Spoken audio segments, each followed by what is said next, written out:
My name's Randy Lee Hartwig, and I was born in Peoria, Illinois, at St. Francis Hospital, 1956. Eisenhower was president. I was a baby boomer, post-war baby boomer. Yeah, right at the peak of the baby boom, as a matter of fact. More kids born per capita that year than any other year before or since. It was a different age. It was a different culture. The culture was completely different. No cell phones, no computers. Growing up was a joy in that period of time. My mother liked Randolph Scott. She was, he was a heartthrob, and I'm not sure why, but somehow I didn't get Randolph.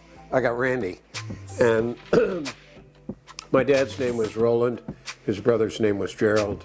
They were named after Knights of the Round Table, and that's a generational like craziness. But yeah, I have the same initials as my father, and my sisters, my three sisters have the same initials as my mother: Carol June, Krista Joy, Carrie Jean, Kathy Jo. There was a crabapple tree across the street in the Hornbecker's yard. The Hornbeckers lived catty corner across the street. They lived on a curved 1 block long street that was all, and they had a huge crabapple tree across the street. And I remember climbing that and eating crab apples off of that tree, green crab apples. Yeah, it was the taste of the crab apples. I remember that really specifically. And I also remember my backyard and having a rabbit. We had a rabbit that we got one Easter, my sister and I. I think we started with 2 and one of them might have died. But the other one grew to be a big fat rabbit, big, huge fat rabbit. And I don't ever remember what happened to him. Oh, the neighborhood was fantastic. We lived in a suburb of Peoria, actually out in the county, but we were kind of akin to or next to a little town, Bartonville. And Bartonville had, I think, 17,000 people in it. And Peoria wasn't very big when I was a kid either. It's probably only 150,000 people in the city of Peoria. And we lived in the suburbs. We lived out in the county, and it was one of those, we lived in not in a subdevelopment, but we lived on a street of houses that were built on the GI Bill, most of them. But they were all those same frame houses on quarter-acre lots, and all the same kind of working-class people with children, most of them with children. The block was filled with kids. I had a teacher, Mrs. Lauterbach, who taught me actually the joys of reading. Didn't really teach me how to read, but taught me how to read. And she was magnificent. And I remember going back and visiting her after I was in college. She probably had the most influence on my life at that time. She made me a reader, changed my whole perspective on things. I guess my mom and dad were suckers for encyclopedia salesmen, but they had a World Book encyclopedia and they had the Encyclopedia Britannica, and both of them, we used to get yearly annuals from them, supplements to the encyclopedia every year, and they were fascinating. I loved those. I would sit for hours and read those annuals from the encyclopedia, or just read through the encyclopedia. I would just take out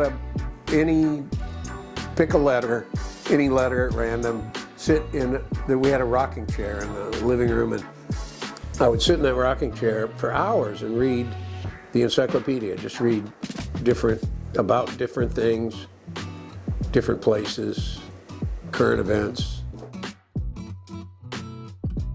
I loved baseball, football, basketball, all the games, all the sports that kids play.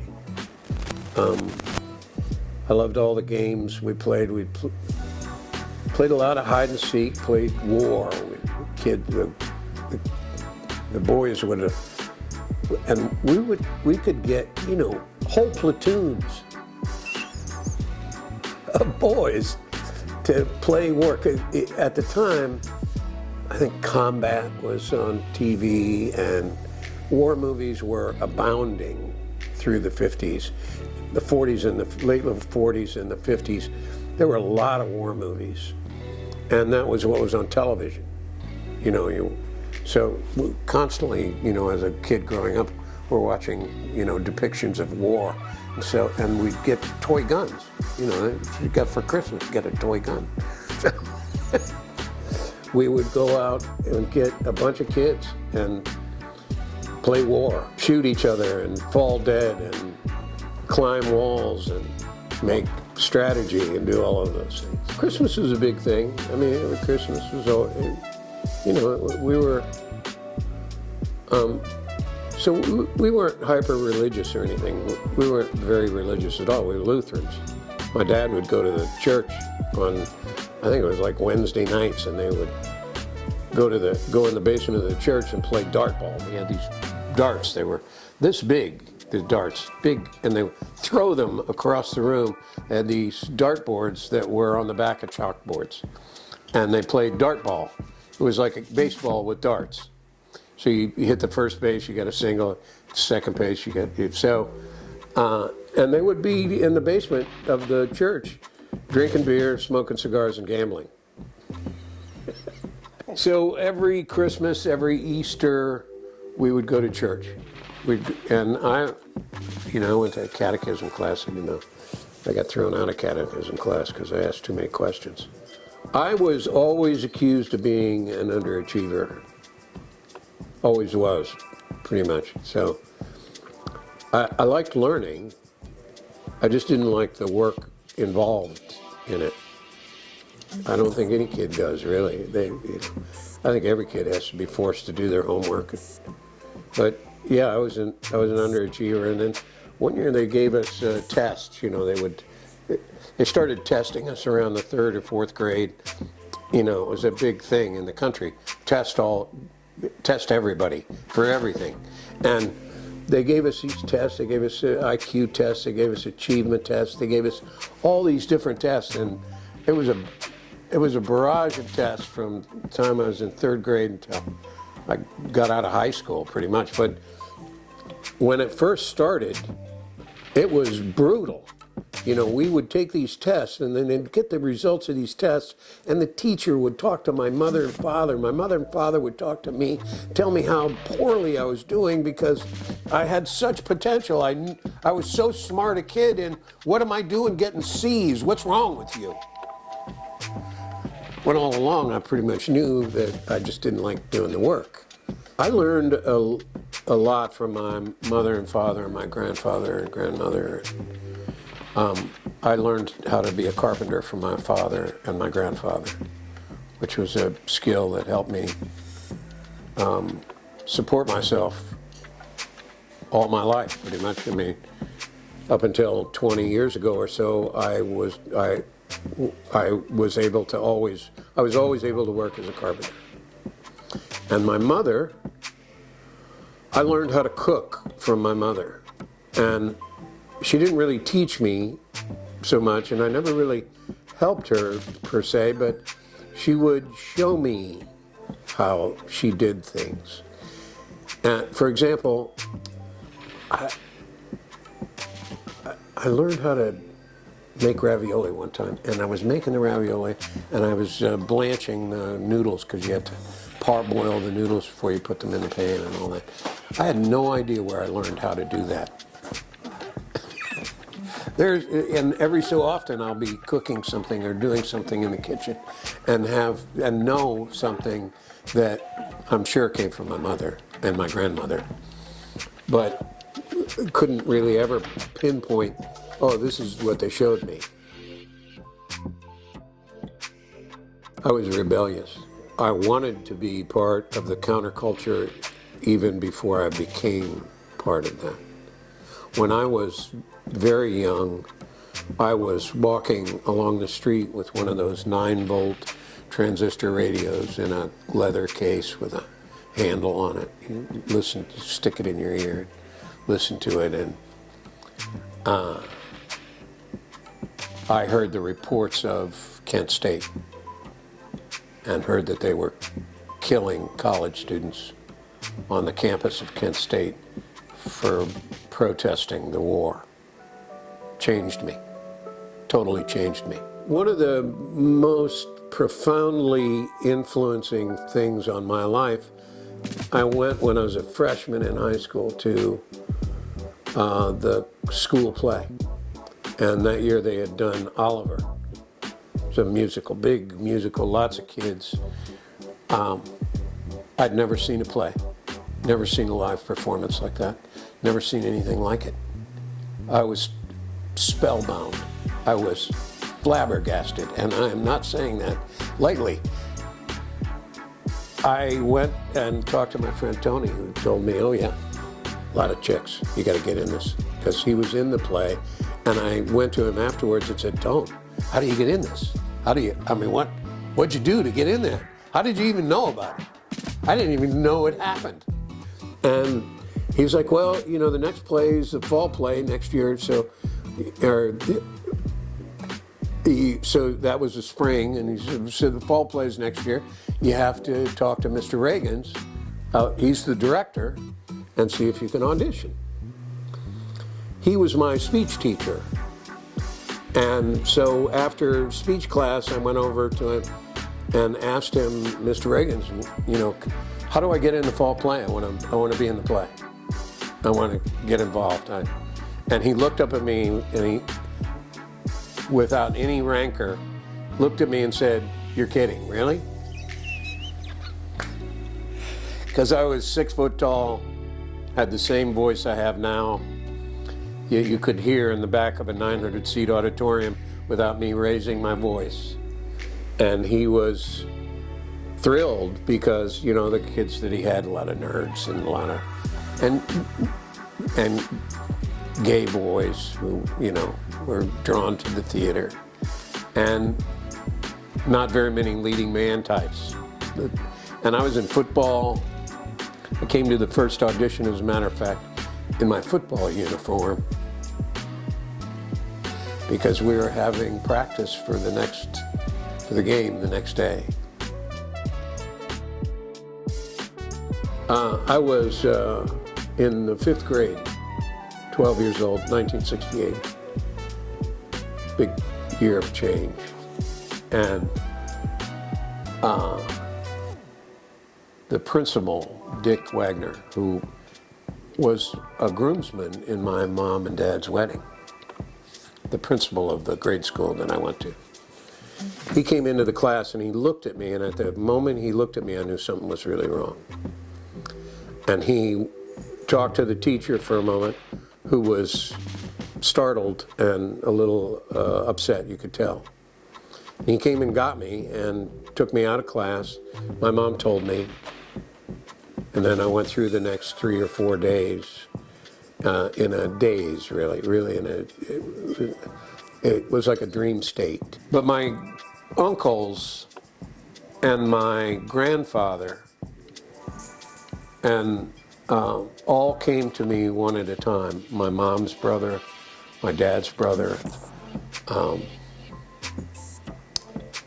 my grandfather, all came to me one at a time and told me that I was the man of the family.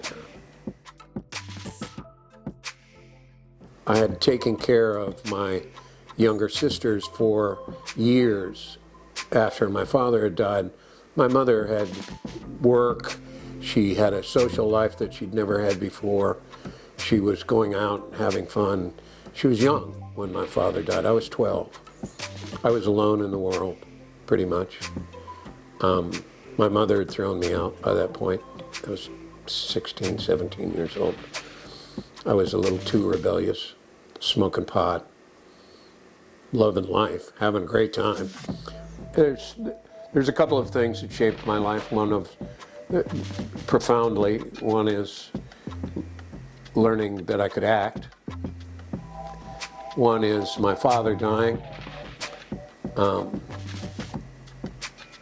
And my mother throwing me out of the house. Those three things made me a harder, tougher, more resilient human being. My first job was Sears and Roebuck. I was a sales associate on the floor at Sears and Roebuck selling sporting goods.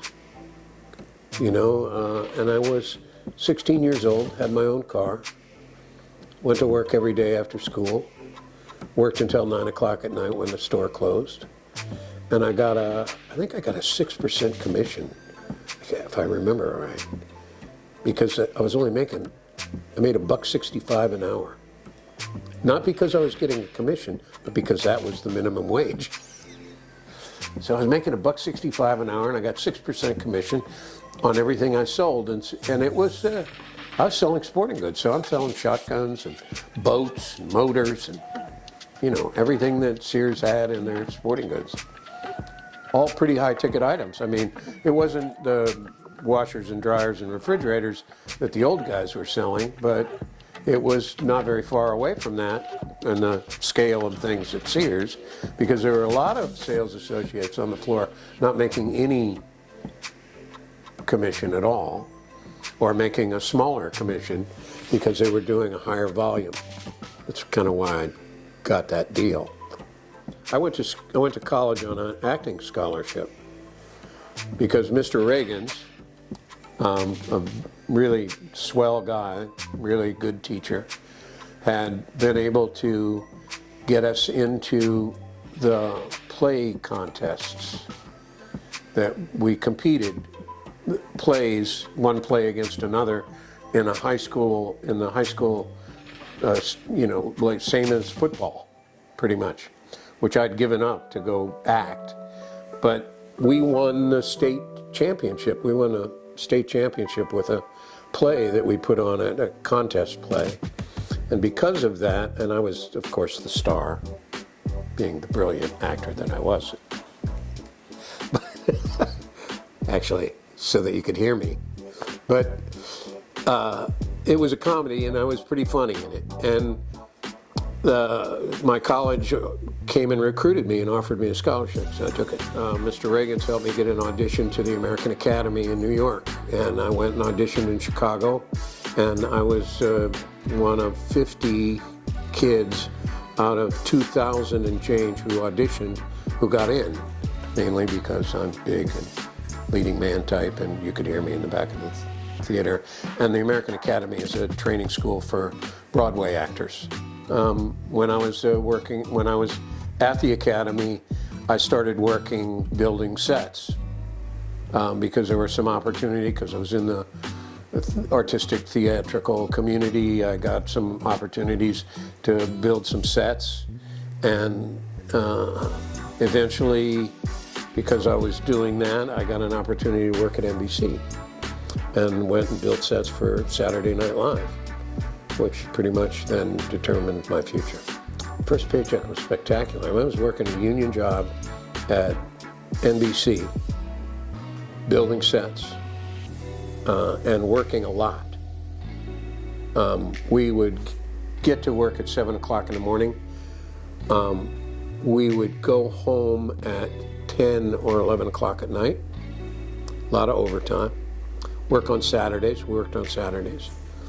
Because we weren't just doing Saturday Night Live, but that was the big challenge in the shop, being able to do all of those sets and have them ready and get them out the door and get them to Rockefeller Center for the show every week and get them set up there in Rockefeller Center. Now, I never went there. I worked in the shop in Brooklyn. But it was a spectacular paycheck for a kid who was 21 years old.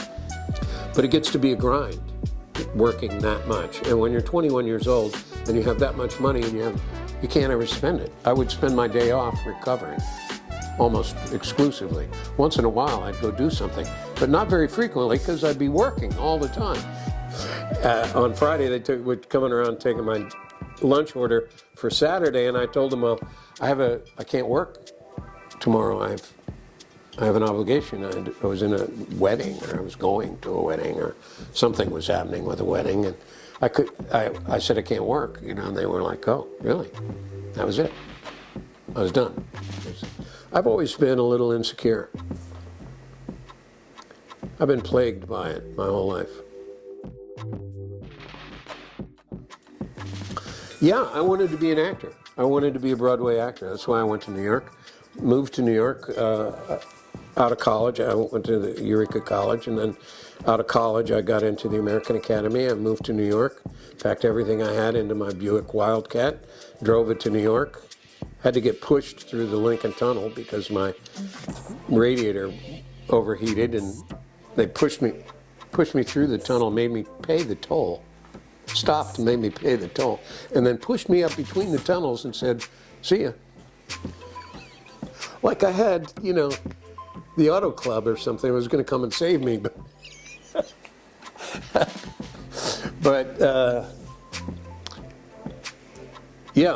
moving to New York, and I wanted to be an actor. And then after I'd worked at being an actor for a considerable amount of time, and during that time I was designing and building sets a lot. That was my job. And I was trying to be an actor. And then I got a job as a production manager in a theater, and I started to change my goals. I wanted to be a director.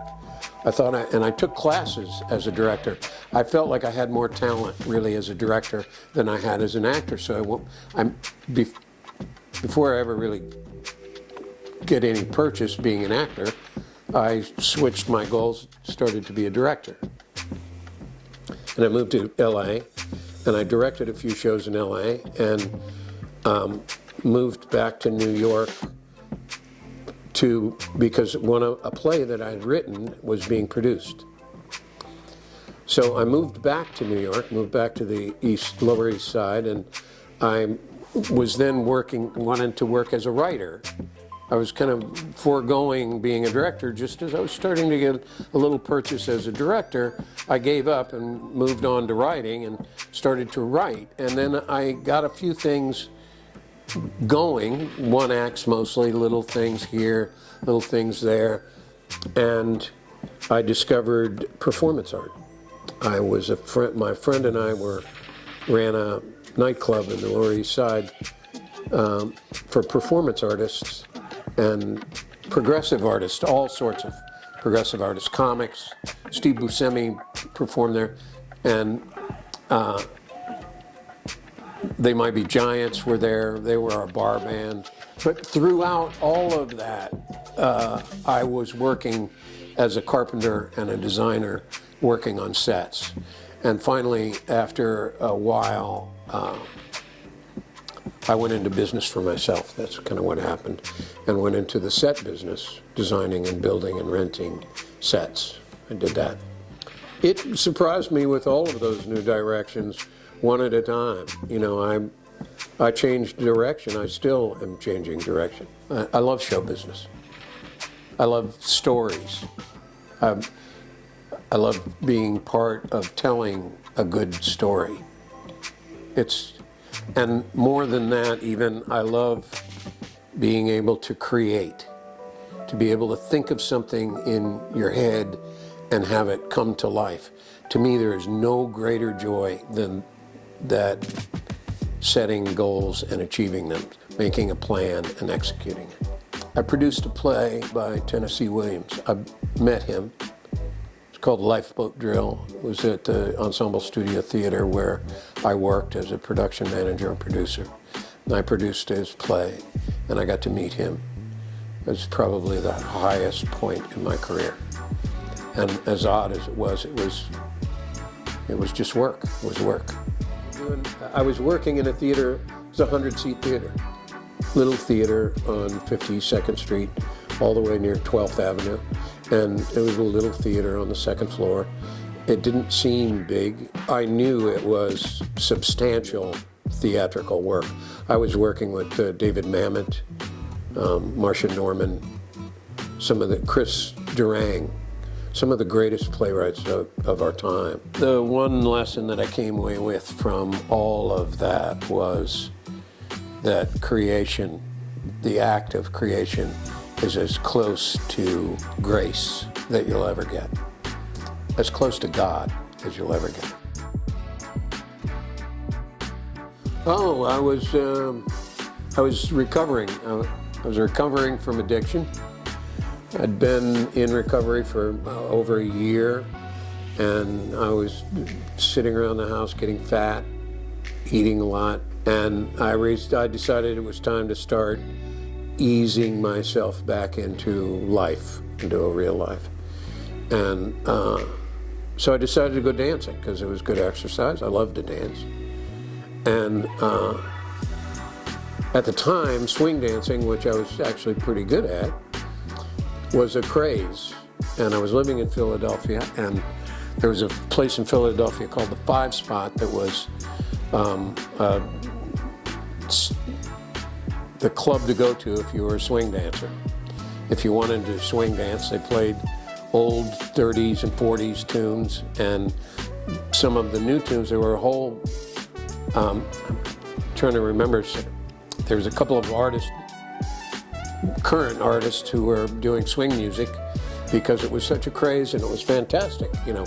So I decided I would go there, and I went there, and Cynthia, my wife, was there with two of her friends.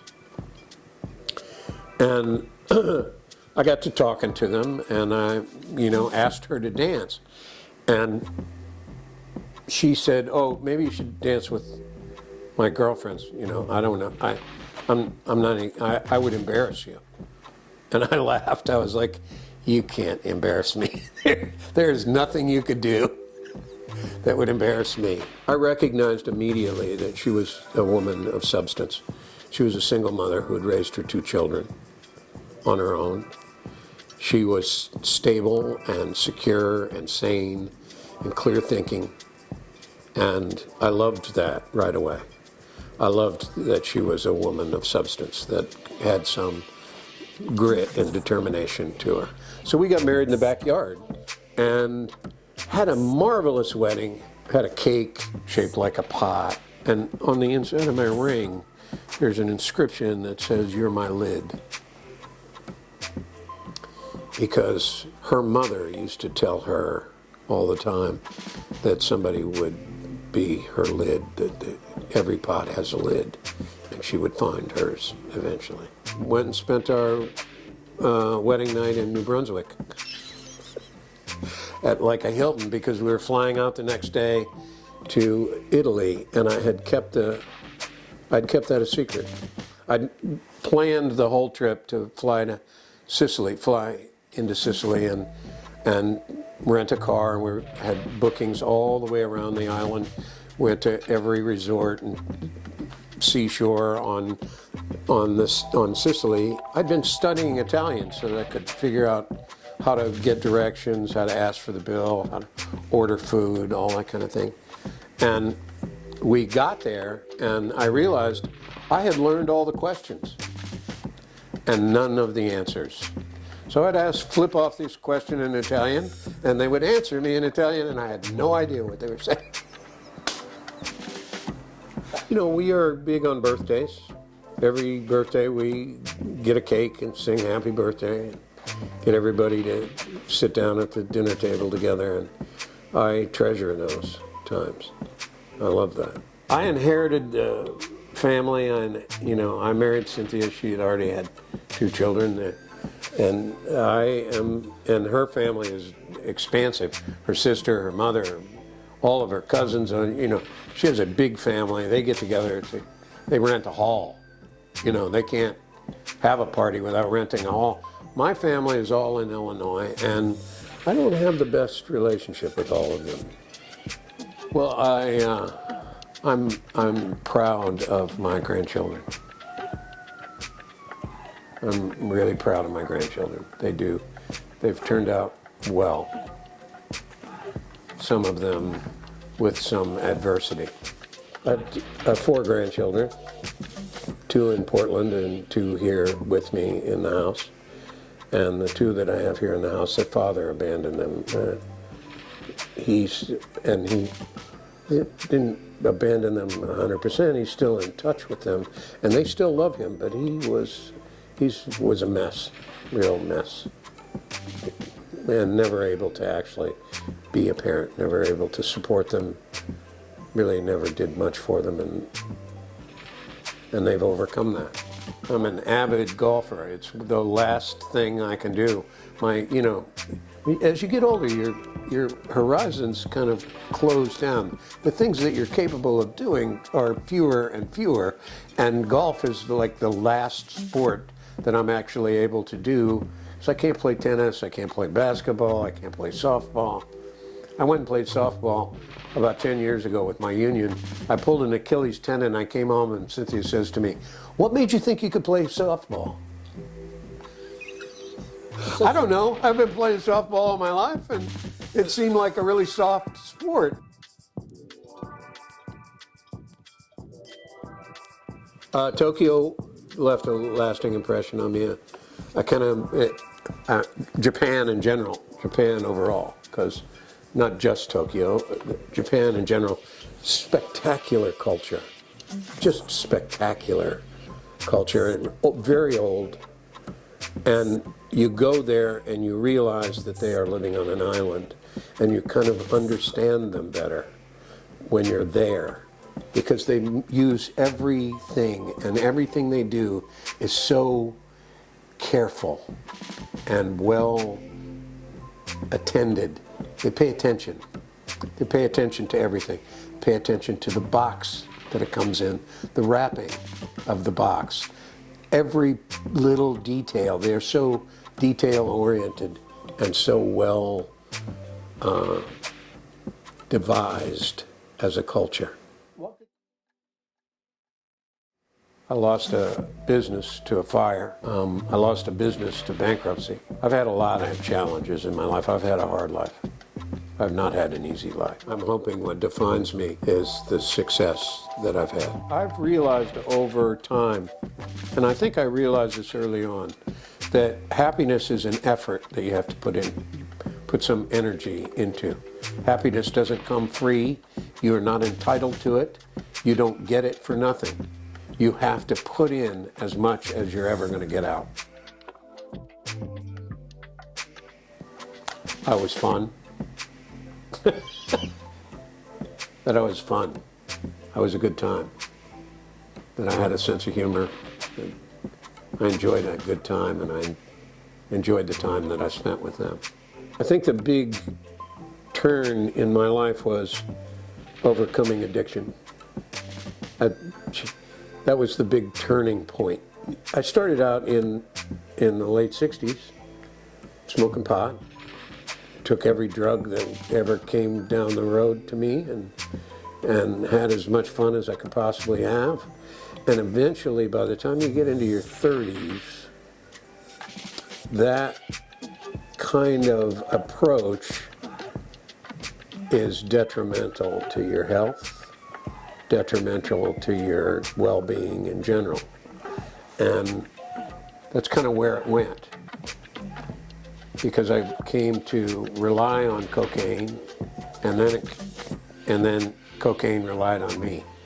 I mean, not to follow a theme or anything, but I was in a crack house, and my dealer, his son, Stinkum, that was his son's name, or handle, stole my car, and sitting there in that house, because my dealer was a friend of mine. I'd known him through, we'd used together. And then he'd cleaned up his act and really turned it into a great cottage industry, selling drugs and women. And but he and I knew each other from when we were, at odds, and I had worked for him. I worked for him at helping to rehab houses so that he could get out of the drug dealing business and be legitimate and have an income that he could rely on. So I would rehab houses for him.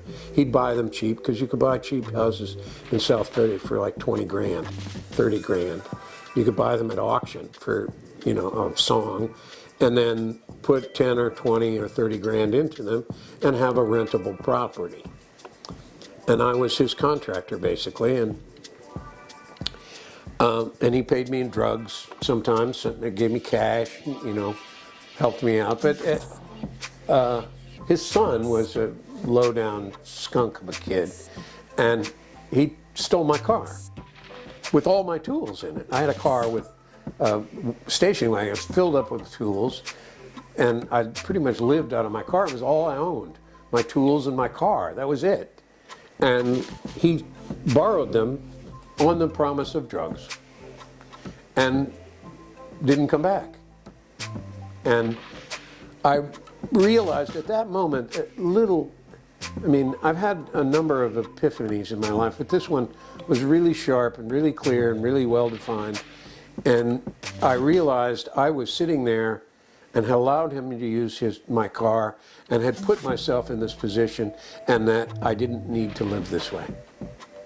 That I could live a better life. All I had to do was choose to live a better life. Because at some point in time, I'd chosen to give up, that I'd chosen to be an addict, and that was all I was ever going to be. I have lived at the most incredible period of time in my life. I came aware and became an adult in 1968 when my father died. So I really, all of a sudden, I had become self-aware, and it was 1968. It was the year before the Summer of Love. It was Woodstock. It was civil rights. It was the anti-war movement. It was all of those things. I saw all of that take place, and I saw the Berlin Wall come down. I saw men land on the moon. I saw the advent of cell phones and the advent of computers and the advent of AI, and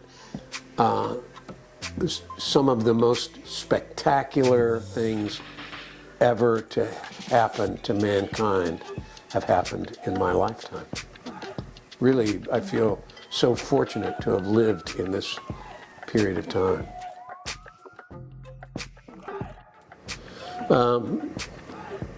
Slow down, pay attention, don't be afraid. Those are the things that I think are important. Time goes by too fast. We are afraid to do things. We don't take the opportunities we have.